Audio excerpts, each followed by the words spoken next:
Hey everybody, it's Grant, and today I'm going to be reacting to a video from The Richest, one of my new favorite guilty pleasures. Go and watch all these crazy houses, crazy lives, crazy purchases, and crazy everything. And this thumbnail caught my attention, so I absolutely had to react to it. I need to get better at my thumbnails because this one's amazing. So right here, yeah, I don't know why I had to make my own theme, my own noise.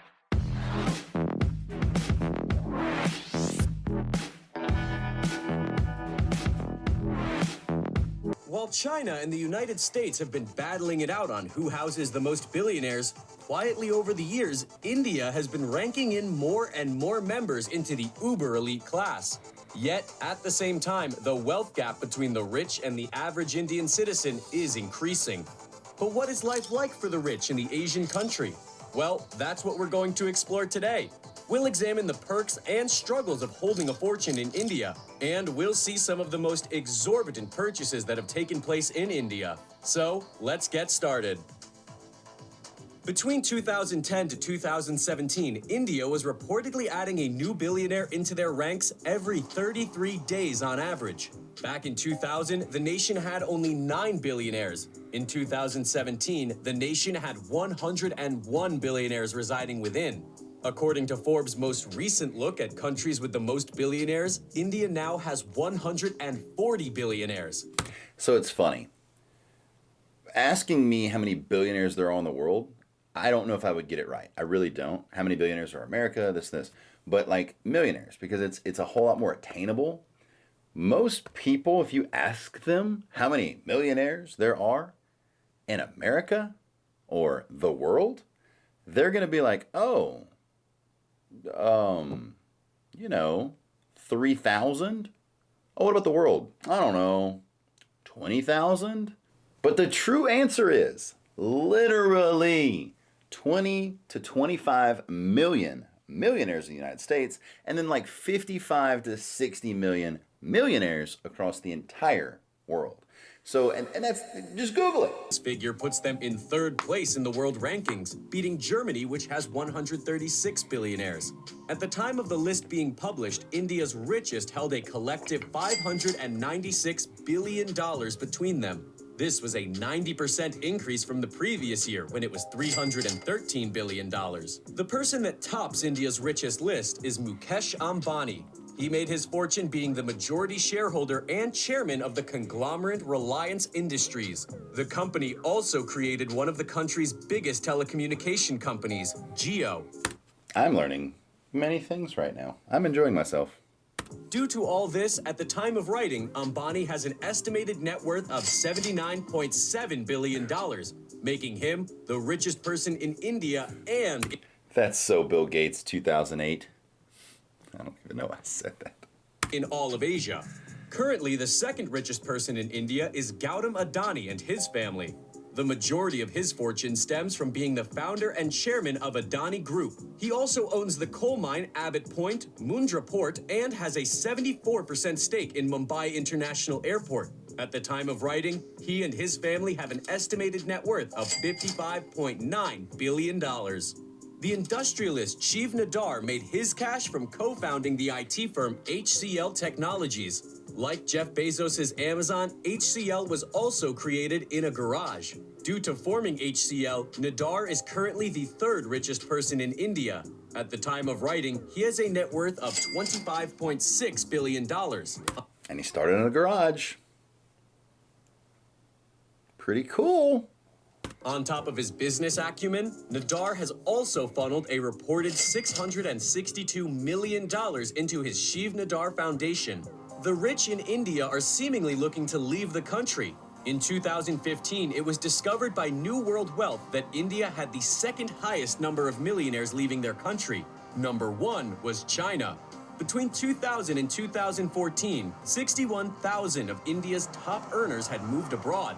The favored nations to move to include the US, the UK, Australia, and the UAE. The reasons for leaving stem from security concerns, tax increases, and the desire for better education possibilities for their children. In 2019, 7,000 millionaires left the country for newer pastures. The citizen residency advisory firm Henley & Partners claimed in February 2021. That's a big number. That's a big number. That Indian nationals were the most active in inquiring with them on such programs as citizenship by investment or residence by investment. This is essentially when a person will receive citizenship or permission to reside within a country in exchange for financial investment of some kind. The top countries that Indians thought about going to include Canada, Portugal, and Austria. One of the most popular packages in Europe is the Portugal Golden Residence Permit Program. As long as a person spends at least 350,000 euros, around $412,000 on real estate, they will gain a residency permit. As for the expensive items that India's richest have splashed the cash Keep trying to raise my taxes. on, we first have Antilia Tower. It's billed as the most expensive home in the world. So with a title like that, of course it's the home of the richest Indian national, Mukesh Ambani. With 27 stories, the tower was constructed in 2010 and overlooks the city of Mumbai. Some features include 3 helipads, a 50-seat cinema, 9 elevators, and a grand ballroom. According to one of the architects on the project, the construction cost nearly $2 billion. That's old news, but still cool news. Yet there's been claims of it being as high as $5 billion. In 2010, for 1 month, it was discovered that the electricity bill was a massive $109,000. When people from loaded... I actually expected it to be higher. Yeah. Sounds kind of cheap for a $2 billion place. Families get married, they like to go all out when it comes to their special day. In 2016, Brahmani, the daughter of Gali Janardana Reddy, was getting married, so they held a 5-day lavish wedding. Altogether, the event reportedly cost around $74 million. This drew the ire of Indian citizens as this happened during a cash flow crisis. Brahmani's sari is said to have cost $2.5 million, while the jewelry she wore amounted to $13 million. Then in 2018, there was the Ambani Piramal wedding. Isha, the daughter of Mukesh Ambani, married Anand, the son of billionaire Ajay Piramal. A number of celebrities were guests, including Hillary Clinton, Deepika Padukone, and Sachin Tendulkar. Even Beyonce was there to perform. There were reports that the wedding cost up to $100 million, while others claim it was closer to $15 million. Private jets have always... That's a big spread. 12% of the world's private plane market was made up of Indian nationals. In that same year, around 142 planes were estimated to be owned by Indians. According to reports, some of these jets went up to $310 million in value. Canadian plane creators Bombardier estimated to deliver 1,215 planes to India between 2014 to 2033. Watching videos like this makes you numb to money. Oh yeah, it's that one, that old thing. That was $320 million. The managing director and chairman of the Raymond Group, Gautam Singhania, had his net worth estimated as high as $1.4 billion in his career. He happens to be one such billionaire that has a plane.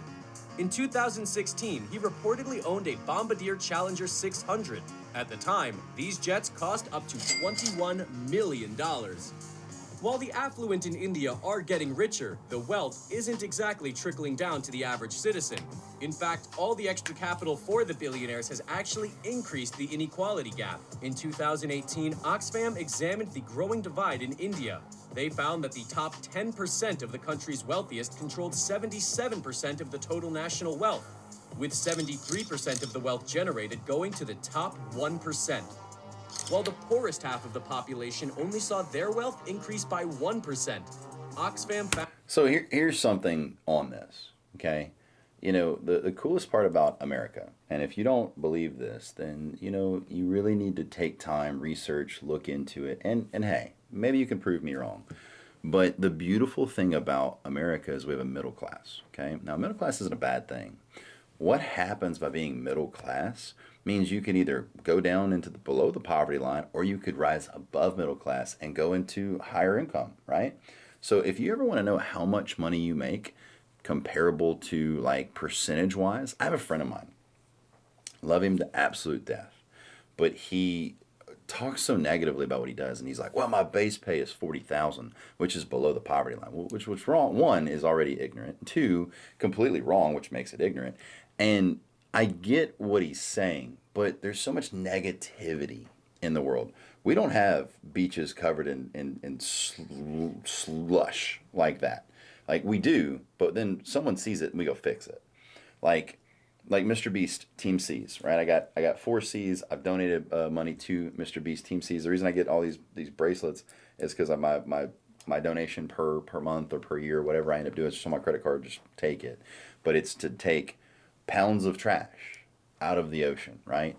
But we have to make a difference. So understanding that by doing these little things like cutting out coffee from Starbucks, right? Make it at your home for literally 20 to 30 cents, right? Less than $1. My energy drinks, instead of spending a ton of money at those energy drink places, like here's this video right here. Bam. I mean, this video where I think it was like $362,000 energy drink or something like that.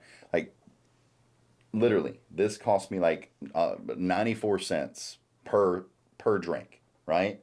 So I can have 11 of them, which probably would stop my heart, but before I would ever equate to having one of those energy teas, right? So like, hold on. So smart to do that right before 1 in the morning. But literally, if you do these little things right, like this other video, boom, right here, saving $27.40 a day equals, at the end of that year, times 365 days, $10,001. So there's so many things that you can do to build up, where this person says, I'm below the poverty line, $40,000 a year. After bonuses, he makes like 62 grand. You're in the top 50 to 30% of income earners, right? You don't have to make as much money as you think. Quit being so negative and understand that we're in the land of opportunity, right? You could develop an app. You could just work hard, right? And you can be a millionaire. You can do anything that you set your mind to. Never let anyone tell you any differently. And I 100% believe in you. Let's get back in the video. 41 years. After all, the lowest paid citizens often make less than $5 per day. That's nuts. The recent global situation has worked in India's billionaires' favor. In the space of a year from 2020 to 2021, a number of wealthy had their net worths increase massively. Mukesh Ambani's reportedly rose as much as $15 billion, while Gautam Adani's net worth increased by $13 billion. By the end of 2020, the top 1% of earners reportedly controlled 40.5% of the nation's wealth, a rise of 7% from 2000, according to Credit Suisse. Final fact finish. The most expensive... You imagine how much money they would make if they just kept reinvesting into India, and they stayed in India, and then India ended up like becoming Dubai, not becoming Dubai, becoming a Dubai, right? That's the crazy thing. Like Houston, Texas does this. They'll end up putting like little master plan communities in farmland. And then that master plan community is like exploded into this amazing place to live. Like Sugarland was once not Sugarland. Then it's now, boom, crazy, right? And it just keeps doing it, growing it left and right. I'm in Sugarland all the time, Missouri City, the Woodlands. And they'll just be like, I'm going to put a Kroger's right here with a giant shopping center. Here's a school. Here's this. And then it just blows up. And then those places have astronomically high income because the people like-minded, they want to live there, want to be in a successful area. They make sure that all the things are done right. So that's kind of what Dubai was. In my completely ignorant statement, this is just for entertainment purposes. I have no idea what I'm talking about. But at the same time, if India did that and they invested in India and stayed, whew, big risk, big reward. A piece of art created by an Indian artist was sold in March 2021. Via the auction house Saffron Art, the untitled work of V.S. Gaitande from 1961 went for around $5.5 million. See, that's how you make wealth in India. You go look, save your money, buy some canvases, and paint like the most crazy stuff. Let's drop a photo of Mr. Beast doing the 3 paintings or the 4 paintings, and one of the paintings was actually worth $10,000. I couldn't tell the difference. So do that, sell it to this rich dude in India, and then there you go. Now you are now set for life. He didn't even lose the $8 million because that'd be cheap for him, right? And he hanging on his wall. Okay? Just saying. It's crazy.